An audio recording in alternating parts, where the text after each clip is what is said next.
এখন দেখছেন ওলের রকমারি ভ্যারাইটি অফ সোরাগ। ওলটাকে এরমভাবে কাটবেন, কেটে ডুমো ডুমো করে কাটবেন, কেটে জলে একটু ভিজিয়ে ভালো করে পরিষ্কার করে নেবেন। পরিষ্কার করে নেওয়ার পরে তুলে গরম জলে একটু নুন দিয়ে ওটাকে সেদ্ধ করতে দেবেন। ওলটা সেদ্ধ হয়ে গেলে ওটাকে পাশে সরিয়ে রেখে একটু কালো সর্ষে, সাদা সর্ষে, নুন, লঙ্কা ভালো করে শিলে বেটে নেবেন।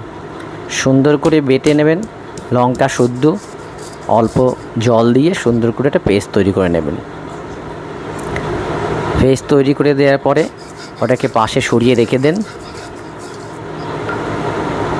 আমাদের পেস্ট তৈরি হয়ে গেল। এবার ওর মধ্যে ওলগুলো থেতো করে দিন, একটু তেল দেন, একটু লেবু দেন, ভালো করে একসঙ্গে মাখুন খুব সুন্দর করে।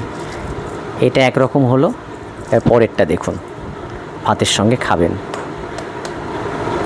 এই দেখুন, ওপরে একটু লঙ্কা,